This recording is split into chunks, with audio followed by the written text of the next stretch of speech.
Mitchmeister here with another video, and this video is going to be about the AeroPress. I've been a really big fan for a long time of French presses, and when I got introduced to the AeroPress, well, French press kind of went to the sidelines. It is a very simplistic way of making a cup of coffee and is very, very good at it. And the items that come in an AeroPress: a filter screen, a filter holder with paper filters, and you can also get a stainless steel reusable filter for this. And it's about as big around as these discs, and it fits in the screen. Alright. A funnel, scoop, stirring paddle, plunger, and the main body. The standard way of making coffee, according to the directions, is to take a filter. Make sure you got one. Put it in the filter screen. Attach the filter screen to the bottom of the body of the press. Put the funnel on. Scoop your coffee, and one of these is supposed to be equal to one shot of espresso. So I use 1.5 to 2. Pour the hot water in, and there's graduations on 1, 2, 3, 4 to how strong you want your coffee. Put the paddle in, stir, put the plunger on, wait 20 seconds, and then plunge the plunger, taking 20 seconds for it to hit the bottom.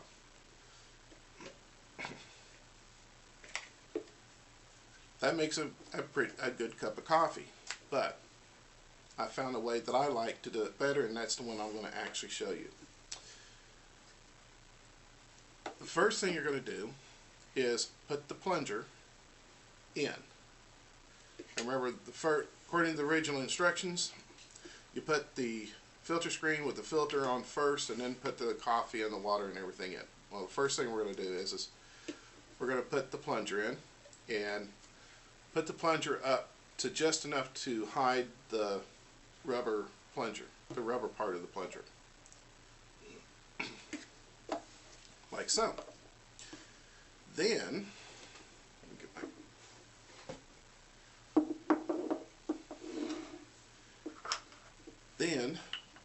put your scoop of coffee in.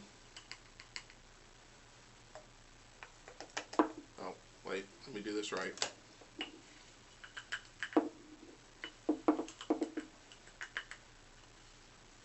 Scoops.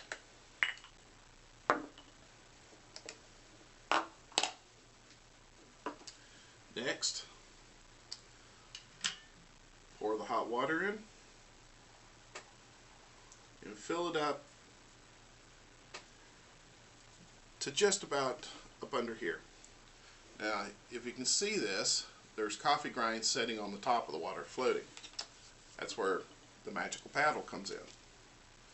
Put it in and stir the coffee in. And stir it for about 30 seconds.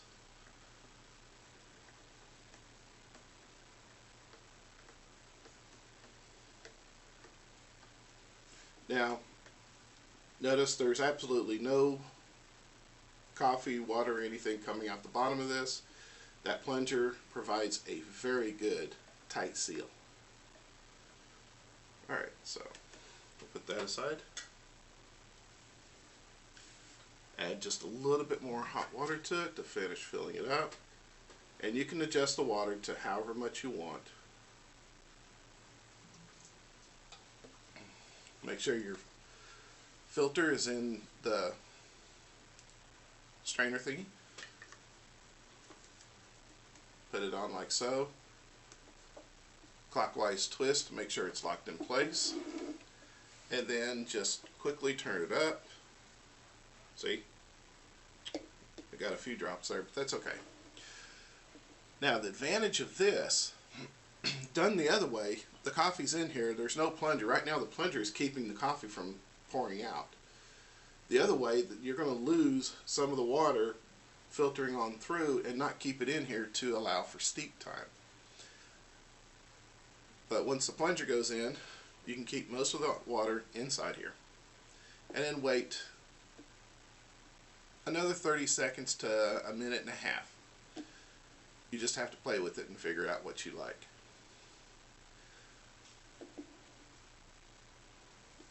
So now we're going to plunge it, and plunge slowly.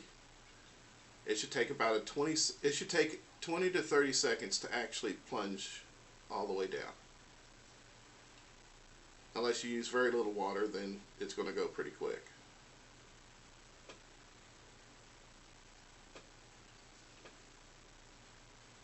Just good, solid, even force. You don't have to play Hercules with this.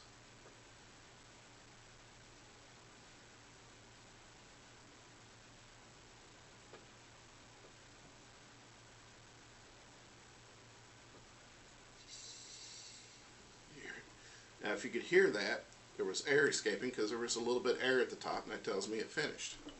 And I kind of press a little bit more because I want to get all the coffee. I want to get all the water out of it. Take the filter off. And we'll show you clean up here in a moment. Now we have a cup of really good coffee. If the coffee's too strong, and I only do this because I just like to have a full cup of coffee. There we go.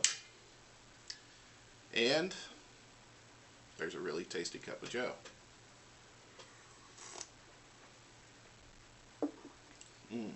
That is good. Alright, clean up. Unfortunately,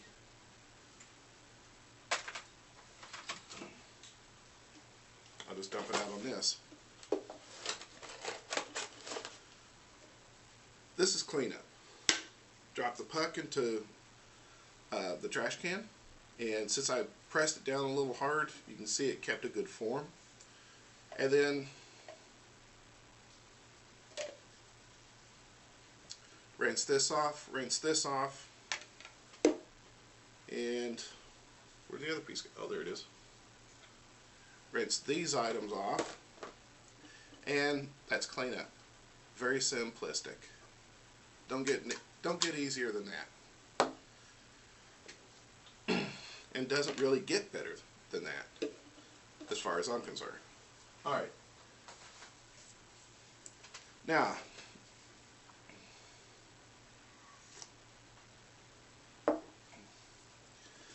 got a few notes here. The items that determine the best cup of coffee for you, because I showed you the way I like it, but there are many different ways of doing this. Some of the items that adjust the flavor of the coffee. One is the quality of the water. You use tap water, that's very poor quality water. Most bottled waters are just a step above that. So make sure you can use distilled water, you can use reverse osmosis, water from reverse osmosis, and other filtering systems like a Berkeley will give you good quality clean water that will not taint your coffee. Water is a delivery system, it shouldn't be flavoring your coffee. Water temperature, 190 degrees. Around 190 degrees is good. Don't take your water over 200 degrees, and don't take it all the way up to a rolling boil. The water is too hot and it does bad things with the coffee. Steep time, how long the coffee grinds set in here with the water. The longer it sets in, The longer the water and the coffee grinds are together, the stronger, the more flavor you're going to extract out of the coffee. Leave it too long and the coffee grinds will start releasing another component that makes the coffee taste rancid. Not good eats, or good drinks actually. The next thing that affects the quality of the coffee and the outcome is the quality of the coffee bean itself and how long it's set. Preferably use fresh ground coffee. I grind my coffee and take it to work because this whole thing sits on my desk at work. And I make my coffee right at my desk. The quality of the coffee, if you're using Folgers, you're going to get one type of flavor. If you're using Maxwell, you're going to get another. Those really are not quality coffees. Move over to Starbucks. Well, that's a step above. And then you can go above Starbucks and get into the independent roasters and find them around your place because they're all over the United States. The independent roasters are a custom blend and roast their own coffees, and we found 3 of them right here in Lexington, Kentucky, that are really awesome. Magic Bean, Coffee Time, and Morocco. I think I'm pronouncing that correctly. The next item that affects the coffee is the coffee grind. Don't use a blade grinder. Always use a burr grinder to grind your coffee with. It provides a consistent grind of coffee. Burr grinders, you'll have large pieces, small pieces, powdery pieces, etc. A burr grinder, everything's going to be pretty much uniform, straight across the board. The finer the grind and the coarser the grind will also adjust the outcome of the coffee, because the size of the grind determines on how fast it's going to release its flavor, the oils and the flavor of out of the bean, out of the grinds into the water.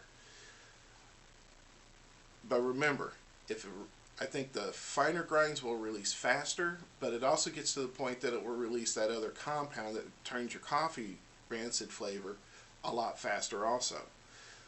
For the AeroPress, something between an espresso and a French press grind. Somewhere right in between. Play with it and tweak it a little bit. The amount of coffee you use. You're better off using more coffee and adding water to tone down the strength than you are to use less coffee beans or coffee grinds and adding more water. We'll get back to that, releasing that other compound that makes the coffee taste rancid. So make your coffee. If you don't like it strong, go ahead and make it strong. Add hot water after you've, like I just did, to make your coffee at the strength that you actually like. So another hint is to, and I didn't do it with this cup, but another piece of it is to preheat your cup. If the cup is hot, it's going to extract less heat out of the coffee once you're done, or once it's in the cup. Storage, as I said, storing it, cleaning up is just rinsing everything out. There's really not much else to do. Pop the puck into the trash can, rinse everything off, set it on a towel, let it dry, good to go. Storage, this rubber piece should never be stored inside the cylinder like this.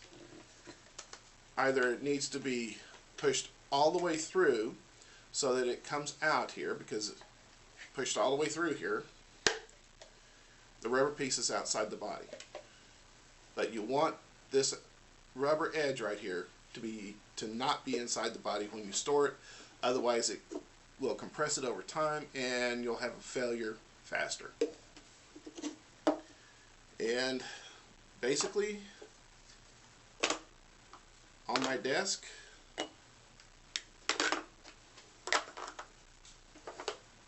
that's all the room it takes up on my desk at work. and I just go to there's a water filtration unit at work that dispenses hot water. I get the amount of hot water I need, come back, make my cup of coffee, and I'm done. So if there's any questions, comments, leave them below, and see you at the next video. Bye.